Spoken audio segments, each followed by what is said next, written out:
NATO को भी अब ट्रंप ने धमकी लगा दी है। इसके दो मतलब हैं, याद रखिएगा।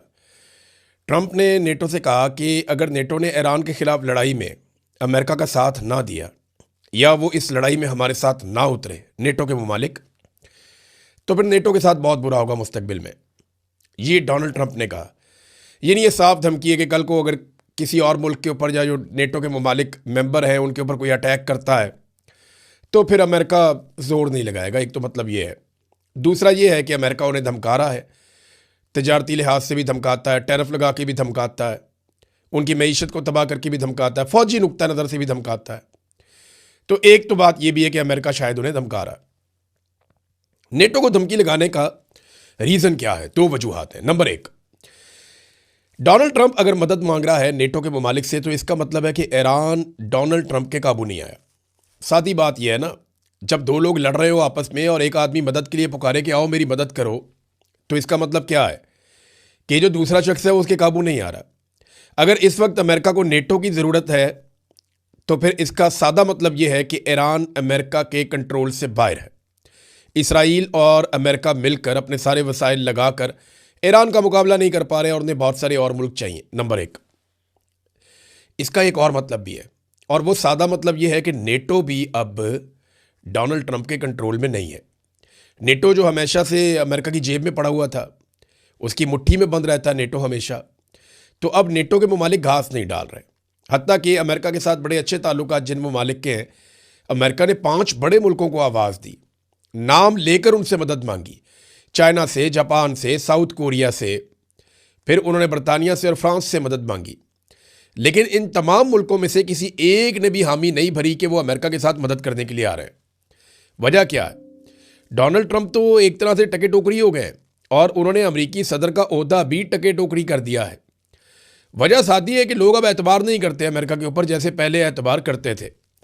लेकिन इसके बावजूद कुछ खबरें ऐसी आ रही हैं कि एक कोई इत्तेहाद बनाने की कोशिश की जा रही है और कोई ऐसा बेड़ा तैयार करने की कोशिश की जा रही है जो मशरिक़ वस्ता के अंदर पानियों में जाएगा और जाकर इस बात को यकीनी बनाएगा कि जो आलमी रास्ते हैं तजारत के वो खुले रहें। लेकिन मामला ये है कि जब तक मकामी ममालिक इसके अंदर शामिल नहीं होंगे तब तक कामयाबी नहीं मिलेगी। और ईरान के मसाइल तो मौजूद हैं। यानी बड़ा अजीबोगरीब किस्म का एक दावा अभी पासदारान इनकलाब ने किया। ईरान की जो फोर्स है बहुत ही अजीब, मुझे इस वक्त तो बहुत अजीब लगा। लड़ाई को लगभग 2.5 हफ्ते हो गए, 15-16 दिन हो गए लड़ाई चल रही है। आज 16 तारीख है, 28 तारीख को ये लड़ाई शुरू हुई थी। एक दिन आप वो डाल लें, 16 ये डाल लें आप, तो 2.5 हफ्ते हो गए लड़ाई चल रही है। और 2.5 हफ्तों के बाद ईरान ये कहता है कि हमने अब तक जितने मिसाइल और हथियार इस्तेमाल किए हैं ये आज से 10 साल से पुराने हैं। और ख़ास तौर पे जो हथियार हमने अभी डिज़ाइन किए, पिछले साल जो 12 दिनों की जंग हुई थी, जून 2025 में 12 दिनों की जंग हुई थी ना ईरान की, तो उन्होंने कहा जी कि उस जंग के बाद जो हमने सीखा और जो हमने बनाया वो तो अभी हमने तक दिखाया ही नहीं किसी को, उससे तो हमने हमला ही नहीं किया किसी पे अभी तक। और ये बाकायदा ईरानी अफवाज और ईरानी वजारत खारजा बार बार ये बात कर रहे हैं। इसका सादा मतलब आप समझ जाएं कि अभी उनके पास मजीद हथियार बाकी हैं जिन्हें वो चला सकते हैं। बहरहाल ये किस किस्म का एक इत्तेहाद बनाएंगे अमेरिकन, और ये क्या जंगबंदी के बाद काम आएगा, जंगबंदी से पहले आएगा? मुझे ऐसा लगता है कि ईरान के पास फेस सेविंग के लिए बहुत कुछ होगा एंड ऑफ द डे। बेशक आयतुल्लाह अली खामनाई जो है वो शहीद हो गए हैं, लेकिन उनका बेटा आ गया, वो उसी तरह है।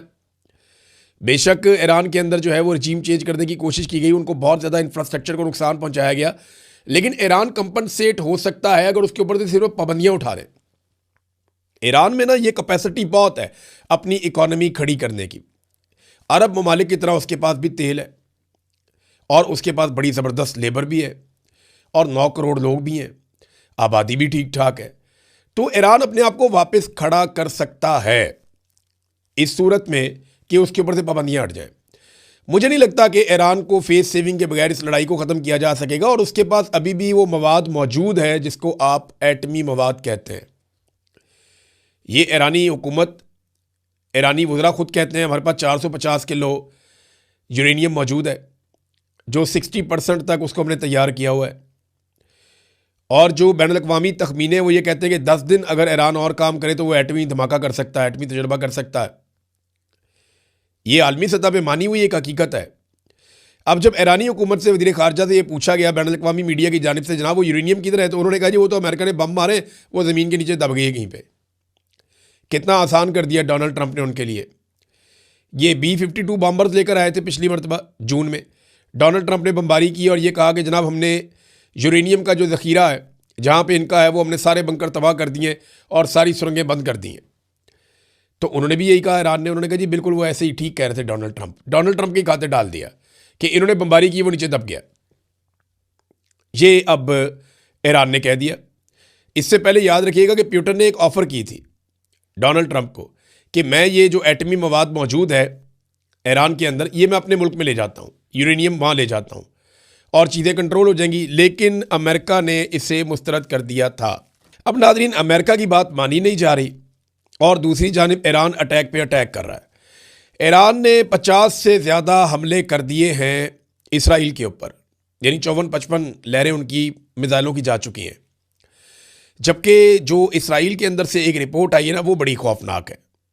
वो रिपोर्ट ये बताती है कि गुज़िश्ता 24-36 घंटों में बहुत ज़्यादा अटैक हुआ, यानी हफ्ते की रात लगभग 12 बजे के बाद से लेकर एतवार की रात तक की जो रिपोर्ट है वो ये बताती है कि हर 90 मिनट के बाद ईरान ने मिसाइल दागे हैं, एक नई लहर दागी है इसराइल के ऊपर और उन्होंने बड़ी तबाही फेरी है इसराइल के अंदर। ख़ास तौर पे जो क्लस्टर बम है उन्होंने जगह जगह पे आग लगाई हुई है और बहुत सारे एरियाज़ को तबाह किया है। ये इसराइली चैनल 12 के मुताबिक गुज़िश्ता रात हफ्ते की रात से लेकर एतवार की रात तक हर 90 मिनट के बाद बमबारी हुई है, ये इसराइली चैनल कह रहा है। और वो ये कह रहे हैं कि लगातार ये बमबारी हो रही है, इस बमबारी को नहीं रोका जा रहा। जबकि दूसरी जानिब ईरान ने एक और धमकी भी दी है, बल्कि एक वार्निंग दी है और कुछ इलाके खाली करने के लिए कहा है। ईरान ने कुछ तस्वीर और सबूत पेश किए हैं कि ईरान के ऊपर जो अटैक हो रहे हैं वो खलीजी ममालिक में अमरीकी अड्डों से हो रहे हैं, लिहाजा इसलिए यहाँ पे अड्डों में जवाबी हमला करना ज़रूरी है। लेकिन साथ ही ईरान ने यह कहा कि फ़ौजी मकामात के अलावा जहाँ पे कोई अटैक हो रहे हैं या किसी तनसीब के ऊपर अटैक हुआ तो वो हमने नहीं किया, वो अमेरिका या इसराइल कर सकते हैं ताकि अरब ममालिक ईरान के साथ लड़ पड़ें। लेकिन अरब ममालिक ने कमाल सब्र का मुजाहरा किया है और उन्होंने इस लड़ाई से जितना हो सका वो उन्होंने गुरेज किया है। एक और बड़ी खबर यह है कि ईरान में लगभग 500 के करीब जासूस पकड़े गए हैं। बहुत सारे गद्दार पहले भी थे ईरान में, अभी भी बहुत सारे गद्दार हैं। ये प्रॉब्लम रहती है गरीब मुल्कों के अंदर, वहाँ पे गद्दार बड़े आराम से मिल जाते हैं। तो यहाँ पे ईरान में जो गद्दार मिले हैं वो 500 के करीब बताए गए हैं। और ये खबर दी है पुलिस चीफ ने। उन्होंने एतवार वाले दिन बताया कि अमेरिका और इसराइल की फ़िज़ाई बमबारी के दौरान दुश्मनों को मालूमात फराहम करने के इल्ज़ाम में 500 अफराद को गिरफ्तार किया गया है। इनमें लगभग आधे अफराद